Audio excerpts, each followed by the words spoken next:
Vous savez ce qui me choque le plus dans cette histoire? C'est pas ce qu'ils disent, puisque ce qu'ils disent, c'est ce qu'ils pensent depuis le début, en fait. Depuis le début, ils le pensent. Avant, ils se cachaient, ils ne le disaient pas, puisqu'ils n'étaient pas encore assez puissants. Maintenant qu'ils sont aidés de la France insoumise, etc., ils le disent ouvertement. Mais c'est le projet depuis le début, si tu veux. Moi, ce qui me choque le plus, c'est les Français, les vrais Français, hein, je parle pas des Français de papier, qui votent pour la France insoumise. Parce que il y a pas de oui, mais on savait pas. Ils savent très bien pour qui ils votent. Ils le font consciemment.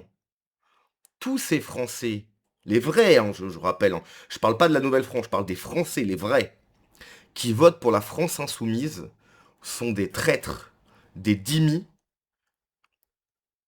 et des tarés. Ces gens sont des ethno-masochistes. Ils votent pour un parti politique qui a comme ambition notre propre génocide. Il parle de génocide absolument tout le temps entre Israël et Palestine, bon, ça on s'en fiche, mais le seul génocide actuel, pas qu'en France, hein, ça se passe également en Angleterre, etc., mais soyons franco-français, c'est le nôtre. Actuellement, des gens utilisent une partie de la population, qui ne devrait même pas faire partie de cette population, mais passons, pour anéantir le peuple autochtone. Et t'as des gens, des Français, qui votent pour ça. C'est des tarés. Si vous avez dans votre entourage une personne qui vote pour la France insoumise, tout ça, il le voit aussi. Ok? Il le voit. Il voit ces gens qui disent les Français, vous avez perdu, on est là, la France n'a jamais existé. Alors, ce qui est très rigolo, rigolo entre guillemets, hein, c'est que la France, la vraie, n'a jamais existé, c'est une fable, mais on va quand même la remplacer. Donc si tu veux, avant, il y avait rien, il y avait, je sais pas, il y avait des gens, mais on sait pas trop qu'est-ce qu'ils foutaient là, et on va remplacer tout ça. J'ai deux vidéos à vous montrer. Iman El Hamzaoui, française bien évidemment. La France éternelle est une fable, pas un passé. Elle est le récit d'une communauté imaginaire donc qui n'existe pas, hein, définie par le sang qui n'a jamais existé. Donc ça n'existe pas. La nouvelle France somme comme le glas de la France, ou plutôt de leur France. Ceux-là ont raison d'avoir peur, on leur reconnaît une certaine lucidité et clairvoyance. Donc j'en ai vite fait j'en ai vite fait parler dans une autre vidéo, et là je viens de tomber sur cet extrait.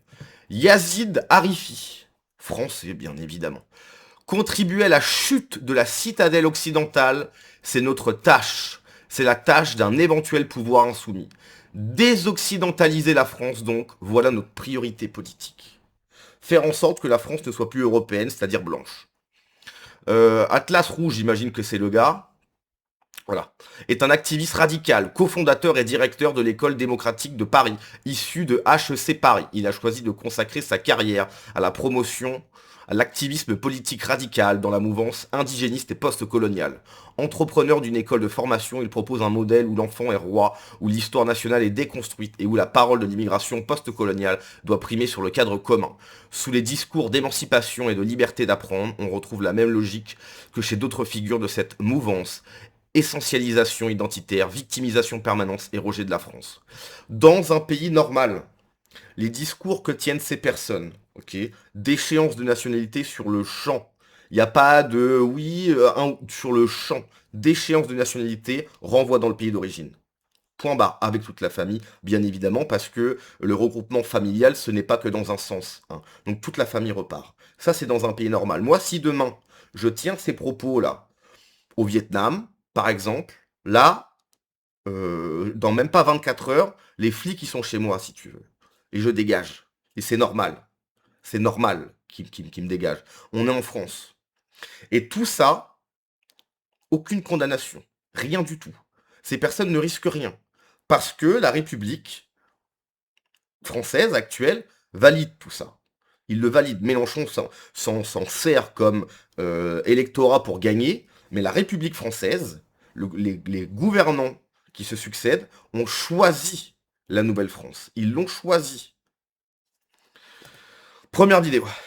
Nous savons tous que le mot France porte en lui d'esclavagisme, de colonialisme, de racisme et de suprémacisme. Voilà, donc pour eux, la France, c'est ça. Hein, c'est l'horreur.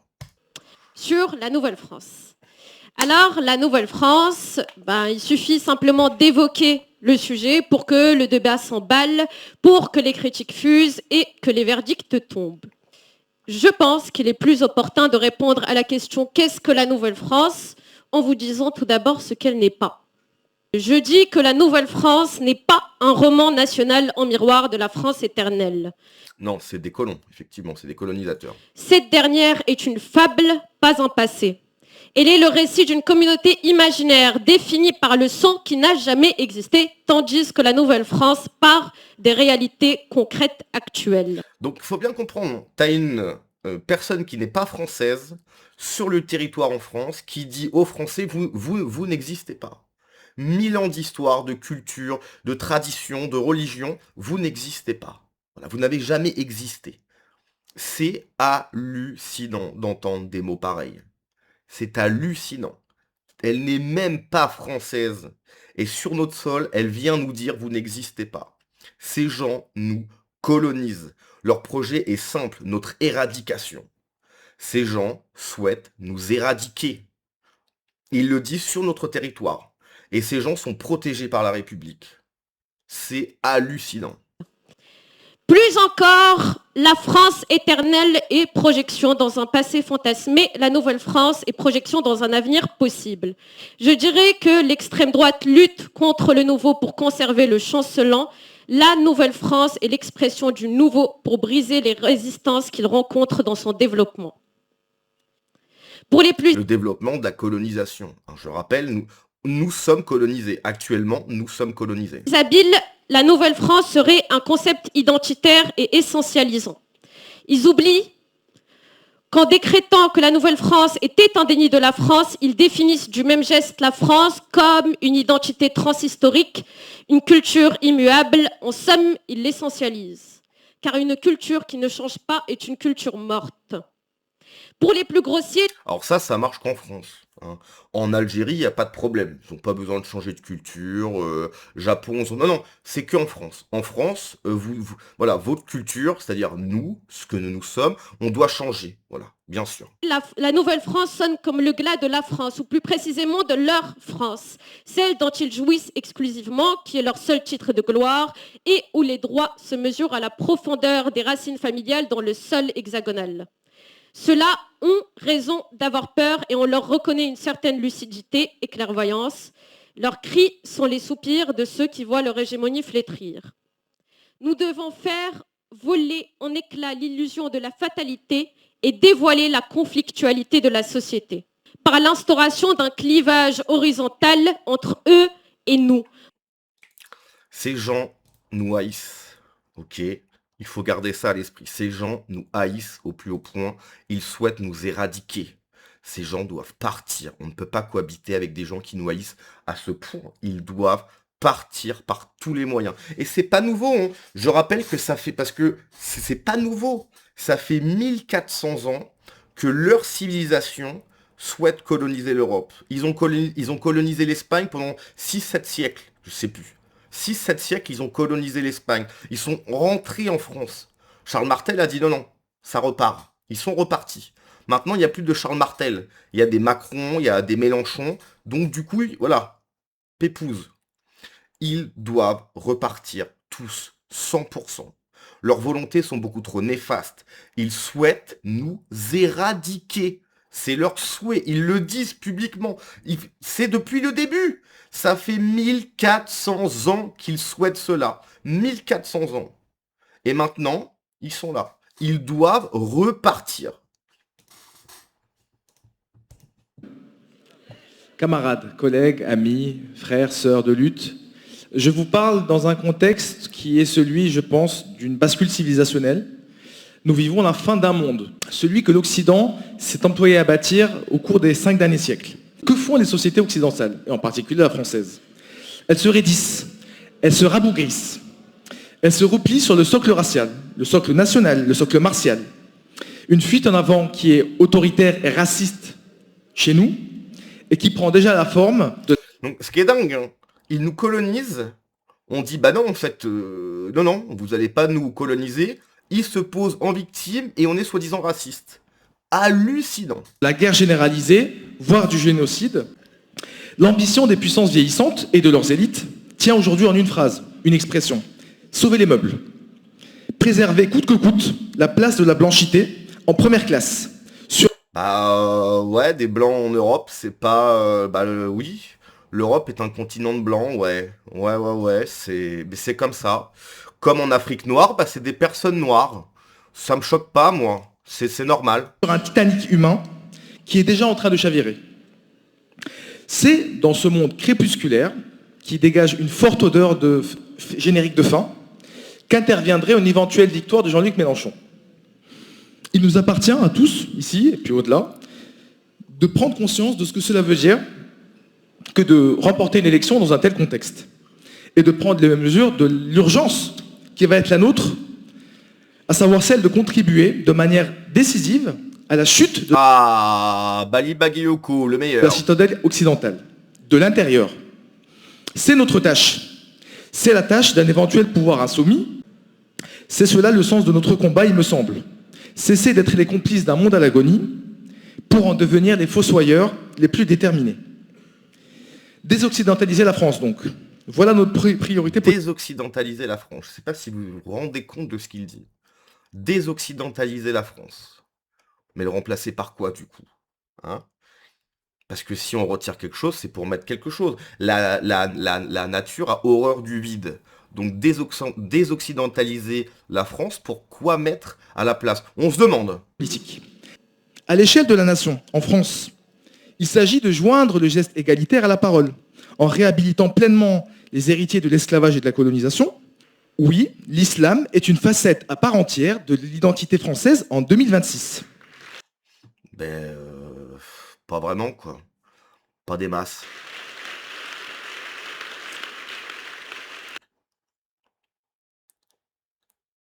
J'aime toujours autant regarder le public. Alors, ils sont de dos, hein, mais c'est que des Français. Hein. Là, t'as du boomer, là. C'est que des Français.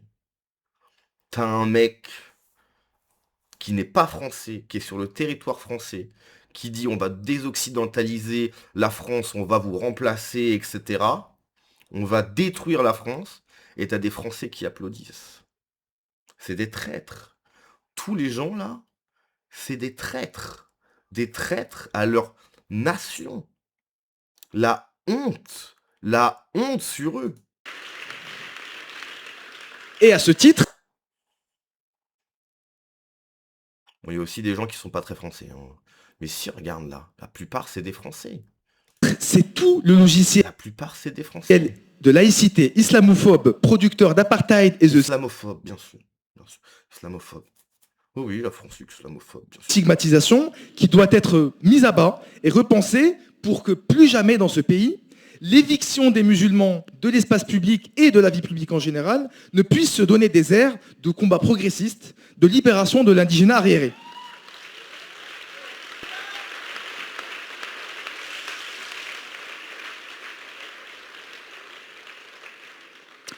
Dans ce même cadre national, il y a un chantier fondamental de désoccidentalisation que nous ne pouvons pas éluder, celui de l'appareil sécuritaire.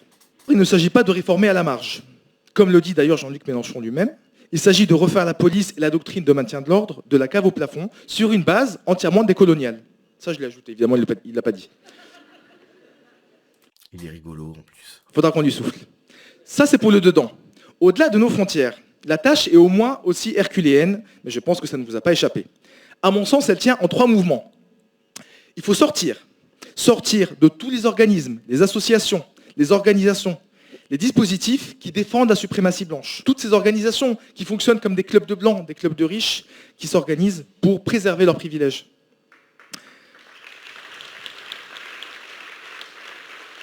Et c'est des blancs qui applaudissent. Hein.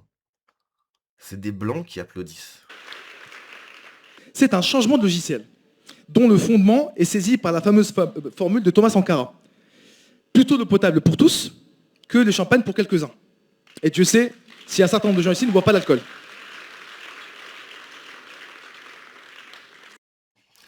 C'est tout. Je répète, je répète, dissolution de la France insoumise, emprisonnement de ses membres, du moins les Français, et tous ceux qui ne le sont pas, renvoi dans leur pays. C'est tout.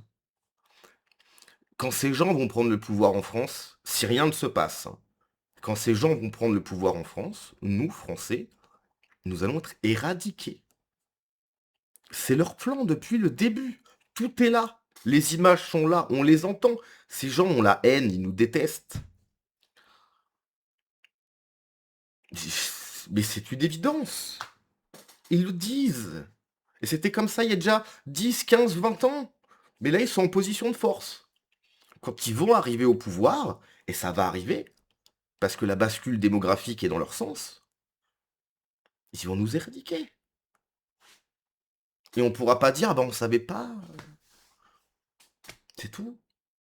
Tout est là. Tout est là. Bref, à la prochaine. Ciao.